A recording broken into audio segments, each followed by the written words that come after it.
दर्शक बंधु, आई हम अहाँ सबके जे खिस्सा सुनबै छी तकर नाम है छिट्टा भरि धान। अहाँ सबसँ आग्रह है जे पूरा कहानी के देखियौ, तखने कहानी बुझबै जे गोनू झा कतेक हाजिर जवाबी छलाह। हुनकर ई कहानी के देखला पर पता चलत जे ओ केना चुटकी में कोनो कठिन से कठिन समस्या के समाधान कर लै छलाह। वीडियो के लाइक जरूर करब आ एहि चैनल के अगर सब्सक्राइब नहीं केने होय तो चैनल के सब्सक्राइब जरूर कऽ दी, क्या तो हमर नया नया वीडियो अबैत रहत। ओहि साल बड्ड बाढ़ि आयल रहे, कमला माइक बहुत भयंकर प्रकोप छलै। अड़ोसी पड़ोसी के खेत में तो बड्ड पानि पूरा डूबि गेल छलनि हैं। गोनुओ बाबू के खेत में पानि पहुंच चुकल छलनि हैं। गोनू झा बड़ चिंतित।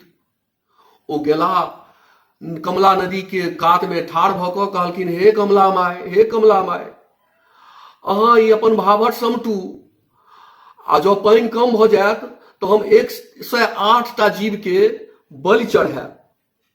संजोग देखियौ, कमला बाई बात बुझि गेलखिन आ धीरे धीरे पानि घटि गेलै। बुझू गोनू बाबू के खेत में पानि कम पहुंचलनि, ततेक धान भेलनि जे गोनू बाबू अति प्रसन्न। गोनू झा के कनिया उलाहना देलखिन, ऐयो अहाँ के कमला माई एतेक धान देलनि आ तैयो अहाँ हुनकर कबुला के पूरा नहीं केलियनि। आब तो गोनू बाबू बड़ चिंतित भऽ गेला जे ठीके, ई तो हम 108 जीव के बलि चढ़ाबऽ के बात केने छी, आब हम कतऽ से चढ़ायब। आब राति में हुनका नींदे नहीं होय। दुपहर बीत गेलै, दुपहर तक हुनका नींदे नहीं भेलनि। अब मच्छर मारैत परेशान छलाह, सौंसे हाथ लहू लुहान भऽ गेलनि। ओही समय में हुनका दिमाग में एकटा बात एलनि जे किया ने हम एकरा बोतल में राखि कऽ आ कमला माई के चढ़ा दियन। 108टा जीव के कहने छियनि बलि। छट से उठला आ एकटा साफ बोतल निकालला आ ओकरा धो धा कऽ बस पड़ि रहला। आब मच्छर सब गनगना रहल छलनि, धड़ाधड़ मारने गेला, गनि गनि कऽ बोतल में रखने गेला। आ ओहि में जहन 108 भऽ गेलनि तो 108 के बाद 11टा और राखि देलखिन। घटी बढ़ी, भूल चूक, लेनी देनी, दक्षिणा सबके राखि देलखिन। आ तकर बाद भोर में जहन उठला तो ओकरा खूब बढ़िया से माला ताला पहिरा कऽ लऽ कऽ गेला, कमला माई के जल में प्रवाह कऽ देलखिन। थोड़े काल तो बोतल नहीं डूबलै, कनी काल तो हेलैत रहलै, तकर बाद ओ बोतल डूबि गेलै। गोनू बाबू बड़ प्रसन्न जे कमला माई हमर कबूला मानि लेलनि। ओतऽ से एला, कनिया के सुनेलखिन जे आइ हम हुनकर कबूला पूरा कऽ देलियनि। ऐयो अहाँ हुनको ठकि देलियनि। हुनकर कनिया कहलखिन, ई तऽ अहाँ गलती केलहुँ। तखन राति में हुनका सपना देलखिन भगवती जे तू हमरो ठकलऽ, ई तो बहुत गलत केला है।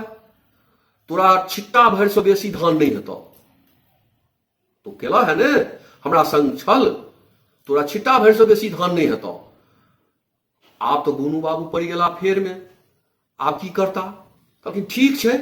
मोने मोने सोचलै एकटा बड़का गड्ढा खोदबेला, 108 मोन धान ऑटो वाला बड़का खद्धा कोड़बेला, आ ओहि के ऊपर में एकटा छिट्टा धऽ देलखिन आ ओकर पेनी काटि देलखिन, चारू तरफ से बंद कऽ देलखिन। ओहि में धान रखने जाए आ ओ धान चलि जाए तोड़, छिट्टा भरबे नहीं करे। होइत होइत होइत होइत जहन पूरा खद्धा भरि गेलै, 108 मोन धान वाला खद्धा, तखन छिट्टा भरि गेलै। तखन हुनका 108 मोन धान भऽ गेलनि। राति में ओहि दिन भगवती एलखिन, कहलखिन तू ई की केलऽ? तोरा से हम बहुत प्रसन्न छी, तू हमेशा प्रसन्नचित रहबऽ, तोरा कहियो तकलीफ नहीं हेतौ। जा हम आई वरदान दै छियऽ। जय मिथिला, जय मैथिली।